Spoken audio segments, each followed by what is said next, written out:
रहीम अस्सलाम वालेकुम नादरीन, आप यूट्यूब चैनल देख रहे हैं। मैं इमरान खान हूँ। नादरीन, सबसे पहले मुज़ाकरात की बात हमें करनी होगी जो अफ़गानिस्तान और पाकिस्तान के हुए हैं। पाकिस्तान में अमन होगा तो पाकिस्तान आगे बढ़ेगा, इस्तेहकाम आएगा, पाकिस्तान में मईशत बेहतर होगी। अगर अमन नहीं होगा तो फिर कुछ भी नहीं होगा। इमरान खान साहब ने एक फार्मूला दिया था और वो बार बार कह रहे थे कि आप अफ़गानिस्तान की हुकूमत के साथ मुज़ाकरात करें। वो ज़रूरी नहीं है कि वहाँ तालिबान के साथ मुज़ाकरात करें, वहाँ जो भी हुकूमत होगी आपको उसके साथ मुज़ाकरात करने पड़ेंगे।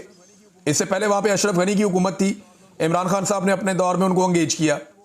इससे पहले जो है वो वहाँ पे करजई साहब की हुकूमत थी, तो उस दौर में भी पाकिस्तान की उनके साथ बातचीत हुई। अब वहाँ पे हुकूमत है तालिबान की, तो आपको उनसे बात करनी पड़ेगी, चाहे आपको वो पसंद है या नहीं है। देखें ना, इंडिया के बड़े अच्छे ताल्लुकात थे कठपुतली हुकूमतों के साथ, लेकिन आज इंडिया तालिबान के साथ मुलाकातें भी कर रहा है, दौरे भी कर रहा है, उनके साथ अपने ताल्लुकात भी आगे बढ़ा रहा है और वहाँ पे कोई इन्वेस्टमेंट भी कर रहा है।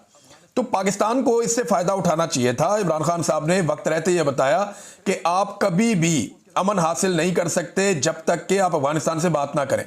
लेकिन जब तक लाशें गिर नहीं गई, जब तक लोग मारे नहीं गए, जब तक दहशतगर्दी ने सर नहीं उठा लिया, तब तक इन्हें होश नहीं आई।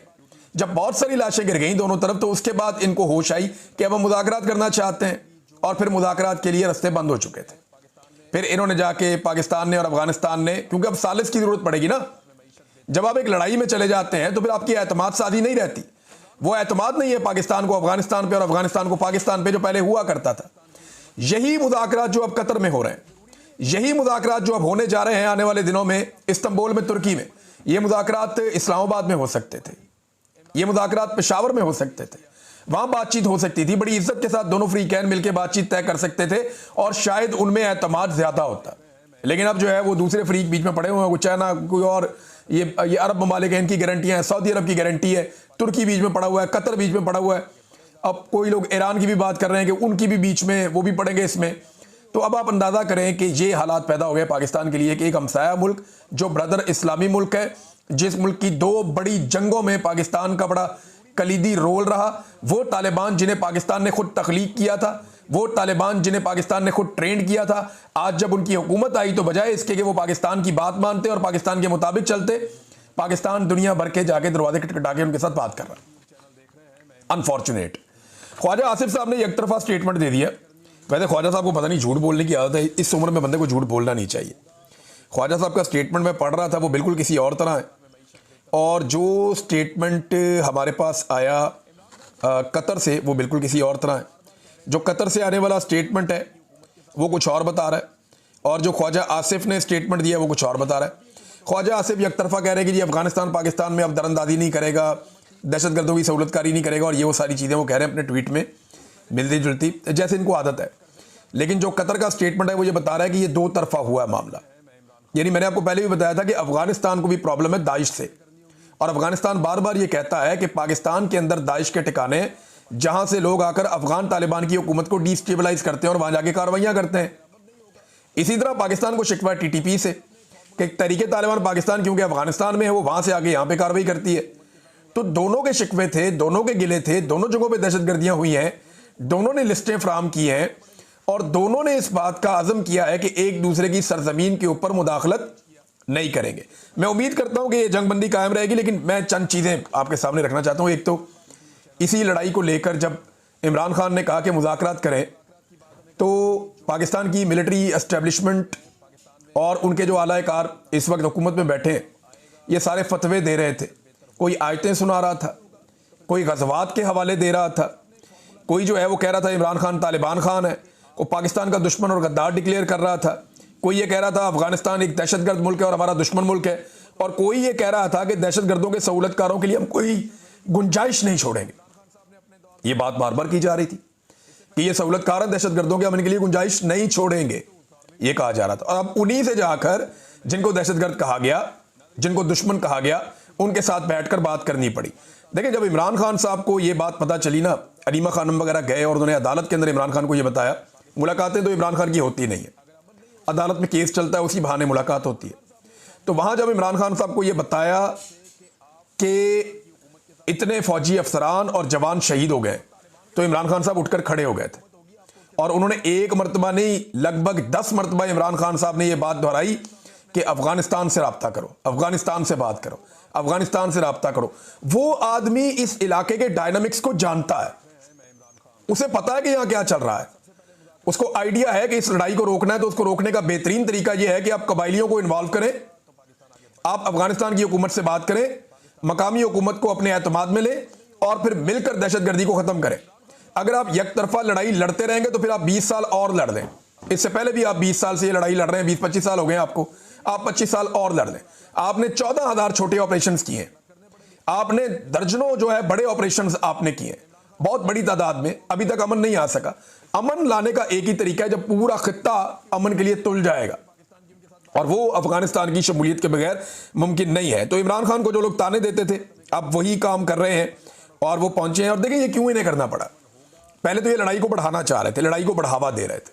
लड़ाई को बढ़ावा देने का मकसद ये था कि डोनाल्ड ट्रंप मुतवज्जे हो जाएगा। डोनाल्ड ट्रंप को हम बताएंगे देखो आपको चाहिए था बगराम एयरबेस, तो देखिए हमने आपके लिए कितनी कुर्बानी दी है, कितना जोर लगाया, हम आपके लिए बात कर रहे हैं, हम अफगानियों को मार रहे हैं, हम हमले कर रहे हैं, हमने तो काम शुरू भी कर दिया है। ट्रंप साहब आप ये देखें, तो ट्रंप ने तवज्जो नहीं दी इनकी तरफ। ट्रंप अपने पंगों में फंसा हुआ है, वहां पे अमेरिका में जो चल रहा है वो मैं आपको भी बताता हूं थोड़ी देर में।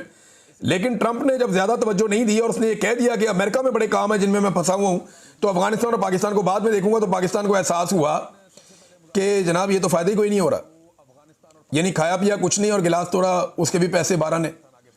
तो इससे बचने के लिए पाकिस्तान ने कहा जी बात करो अब उनके साथ। इमरान खान ठीक कहता है। फिर इन्हें मुल्की मफाद याद आया, जब जाती मफाद नहीं निकला तो इन्हें मुल्की मफाद याद आया, जाके फिर उन्होंने अफगानिस्तान के साथ बातचीत की, जो बड़ी अच्छी बात है, बहुत अच्छी बात है। सीज फायर कायम रहना चाहिए। देखें DGISPR जो है ना वो 2 मकासद के तहत पेशावर गए थे। मैंने उनकी प्रेस कॉन्फ्रेंस जो सुनी है और जितनी उनकी प्रेस कॉन्फ्रेंस वायरल हुई उससे 2 चीजें निकलती हैं। DGISPR के जो पेशावर का दौरा था अहमद शरीफ साहब का, उसके 2 मकासद थे। एक मकसद तो यह था कि जो ऑपरेशन हो रहा है खैबर पख्तूनख्वा में, इसकी मुखालफत बिल्कुल नहीं होनी चाहिए और इसके लिए राह हमवार की जाए। उन्होंने कहा जी अगर बातचीत करनी होती तो गज़वा बदर क्यों होता, यानी एक तो उन्होंने गज़वा की मिसाल दे दी इस मामले में, वहां कुफार के साथ जंग हो रही थी, ये लड़ाई और नौयत की है, ये आपकी अपने मुल्क के अंदर एक इंसर्जेंसी है जिसको आपने कंट्रोल करना है, टेक्निकल चीजें, तो उठा के उसको वो कुफार की और उस तरह की लड़ाइयों के साथ जोड़ दिया। गज़वा की मिसालें दी, आयात के हवाले हम पहले सुनते रहे बहुत सारे। तो एक तो ये था कि ऑपरेशन का माहौल जो है उसे फुल गर्म रखना है और जितनी भी मुखालिफ आवाज़ें हैं उनको जवाब देना। एक तो DGISPR का ये था, और दूसरा ये था कि सुहेल अफरीदी का रास्ता रोका जाए। तो दोनों महाजों पे DGISPR का मौक़िफ़ गलत साबित हो गया। पहला मौक़िफ़ सुहेल अफरीदी को वाज़े उन्होंने पैगाम दिया था कि हम ऐसी सूबाई हुकूमत को नहीं मानते। भाई आप होते कौन है कि आप नहीं मानते, आपकी ये औकात ही नहीं है, आपकी ये जुर्रत होनी ही नहीं चाहिए कि अवामी मुंतखब हुकूमत को आप कहें कि हम नहीं मानते। आपको मानना पड़ेगा क्योंकि आप एक सरकारी मुलाजिम है और आपको तनख्वाह देती है ये कौम, और आपने वही करना है जो आपको अवामी मुंतखब नुमाइंदे कहेंगे। लिहाजा DG साहब ने एक तो ये कहा जी कि इस वज़ीर आला को हम नहीं मानते दूसरे अल्फाज में, और वो वज़ीर आला फिर आ गया, आप माने या ना माने वो आ गया। दूसरी बात, वो मुज़ाकरात के बिल्कुल हमायती नहीं थे, और अब हम देख रहे हैं कि 1 हफ्ते के अंदर अंदर वो टाइम आ गया कि मुज़ाकरात भी हो गए।